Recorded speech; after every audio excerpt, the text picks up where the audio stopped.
Hello, Mystics. How are y'all doing today? Woo, exciting. Okay. I wanted to talk about love altars today, and I know it's October, and everyone's kind of focused on ancestral altars, but y'all, love altars should be, personally, I feel like they should be a staple for everyone to have, every witch to have in their life, and every month, every day, love should be a focus. You know, love lifts us up where we belong. So, love altars. I personally keep mine in my bedroom. It's like perfect place. And I'm talking about like partnerships here, relationships, sexual relationships, not necessarily familial love or friendship love. You know, and definitely those have their place. And you can create altars for that if that's what you want. If you're not necessarily in a relationship with another person, sexual relationship, and you aren't really looking for one, you can focus more on self-love or familial love or friendship love, and you would just change the suggestions I'm about to give you to fit those circumstances. So it doesn't have to be about a significant other that you're sharing your life with, or someone you're looking for to share your life with in that way. But for me, that's what my love altar is focused on. Like I said, I like to keep mine in my bedroom. To me, like if you were looking for an altar cloth, which usually y'all just put down a cloth. It doesn't have anything specifically on it. It's just like color association. So pink, and I like the deeper pinks. You know, I'm not really a big fan of pastel pink for an altar cloth necessarily, but that's just my personal preference. I like pink. Sometimes I choose like a burgundy, sort of like the color of my shirt here. Sometimes I'll layer material as far as like a nice burgundy with a kind of see-through black on top of it, especially if I'm wanting to get rid of any kind of negative energies that may have crept into our relationship, and focus more on like sensual, sexual emotions. So I'm bringing that in. So I change mine around depending on what I feel my relationship needs. You know, what focus or my relationship needs to be on at the moment. So I vary according to that. So that's definitely something you can do. You can keep the same one all the time. It's totally up to you. There are just so many ways and so many things you can put on a love altar. You can use figurines to represent yourself and your partner. So if you're a man and woman figurines. If you are two guys, two men figurines. If you are two women figurines. Obviously, you know, you want to adjust it to reflect your relationship. So male and female candles, or male and male candles, or female and female candles are wonderful. Plus, if you and you can just have them on there, and you don't have to burn them necessarily. If you just want them to represent those energies that are in your relationship, you can do any kind of candle magic with them if you feel you need to. So that's a lot of fun to do.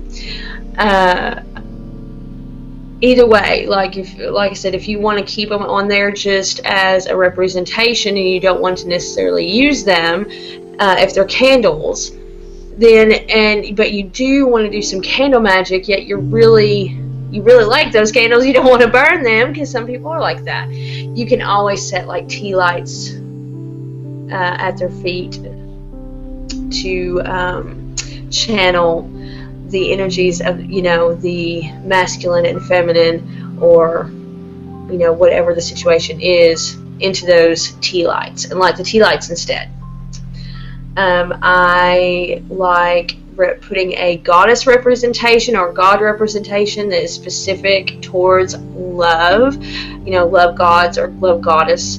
Aphrodite is a good one if you work with her.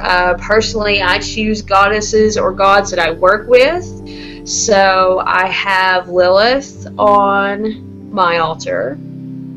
She would be the goddess, you know, that to me represents obviously love, sex, passion. So she's great for love altar. I would stick to a goddess that you work with or god that you work with, and not just any random one necessarily. If you're just putting like, if you have an Aphrodite statue or figurine or picture, and you don't necessarily work with Aphrodite, but you do want to associate that love connection with deity to your, you know, those love energies into your altar, you can probably do that. I'm always leery about using representations of gods or goddesses that I don't necessarily have a personal relationship with, but that's just me. So it's truly up to you. There are a million herbs you can use on your love altar. Personally, I like patchouli, cinnamon, pink Himalayan salts, dittany of Crete, that's a good one. Roses are wonderful. Even carnations can be good. So again, daisies, you know, I don't know, I'm sure everyone is set with a daisy and doesn't, he loves me not, with the petals. So to me, daisies always make me think of relationships and a very early childhood form of divination. So really, again, it's up to you. If there is chocolate, you know, you can put pieces of chocolate. That's, to me, very essential. Dark chocolate on your altar. Charge the chocolate, and then later, when it is, whenever you are going to have sex with your significant other, then you can eat the chocolate beforehand. Use the chocolate however you want. So any kind of things like chocolate, you know, you have the body art chocolate. I like to charge on my love altar. So any kind of items you're going to use in your sexual activities, hey, I don't judge. You can charge on your love altar. Lingerie that you're going to wear, charge on that sucker, y'all. It's fun, and it adds more to it. It becomes more effective. If you don't have a significant other and you're looking for a significant other, then all these herbs and stuff are still good to use.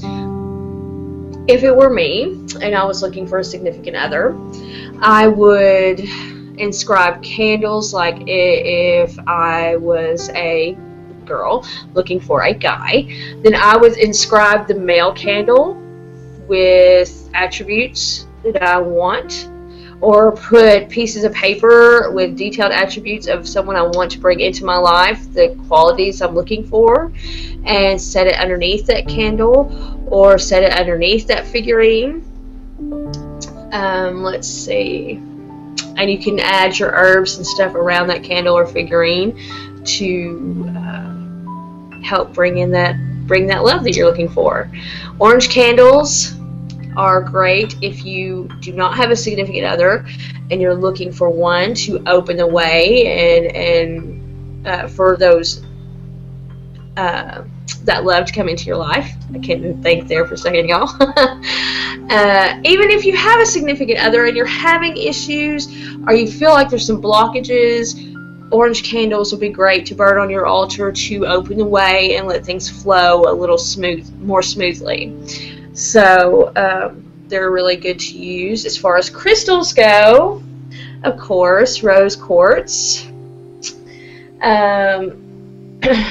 garnets, are good, especially as far as passion, really grounding that love. Even if you, regardless of whether you have a significant other or not, this can really help you manifest and ground these energies into the physical.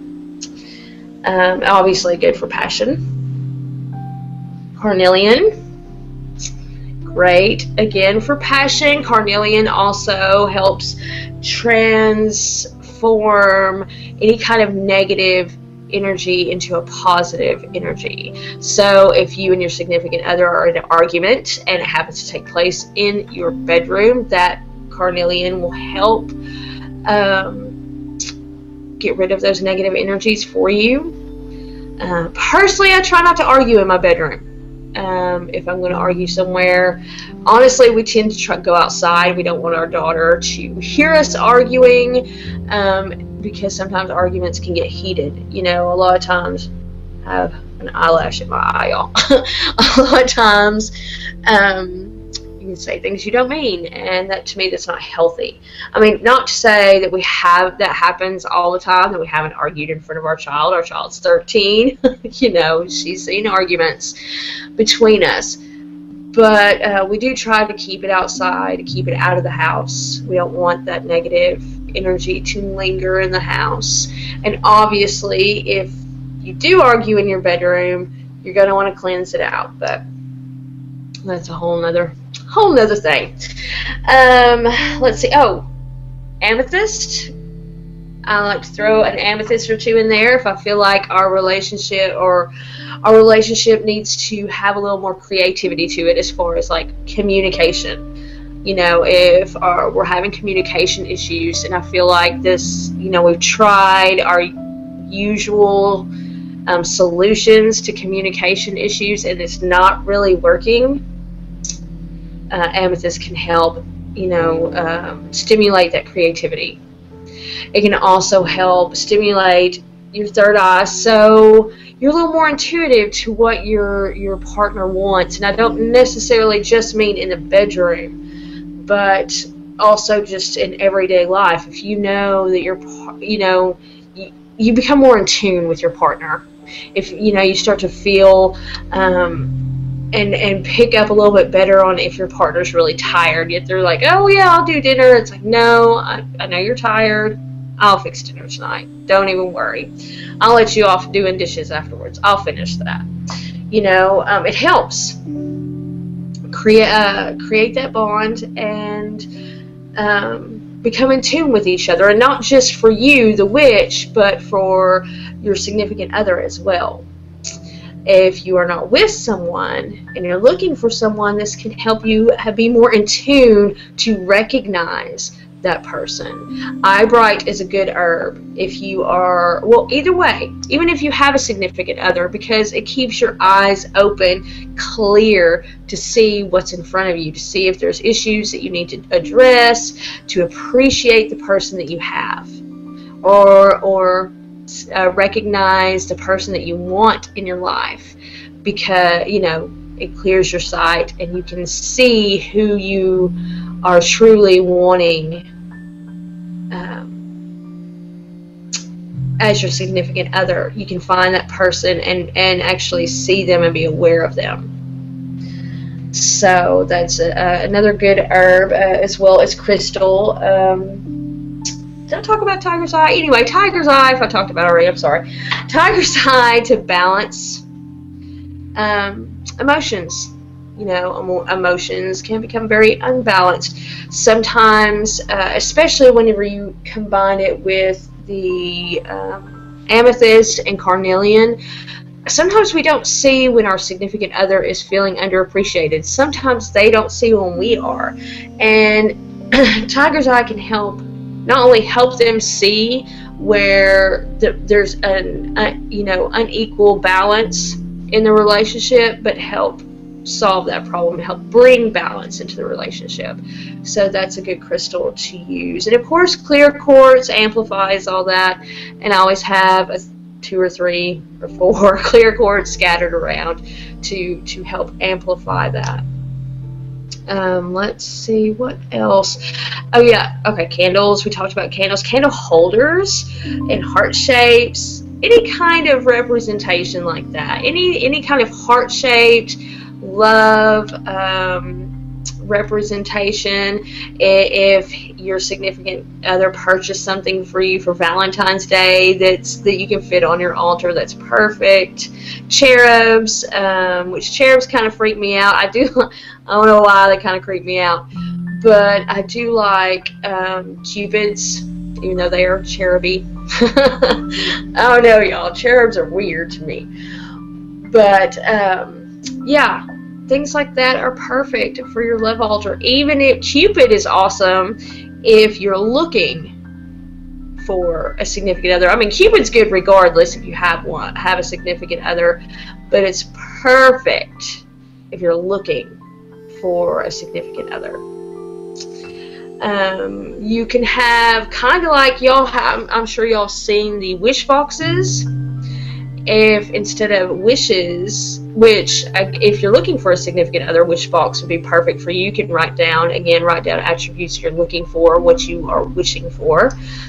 But if you have a significant other, instead of having like a wish box, you can have like an appreciation box, and y'all write down just every once in a while, write down what you appreciate about each other, put it in the box, and any time that you feel unappreciated or you're having an argument, you can whip the box out and be like, okay, we're not going to argue anymore, we're going to read through these, we're going to feel better about the fact that we know we love each other.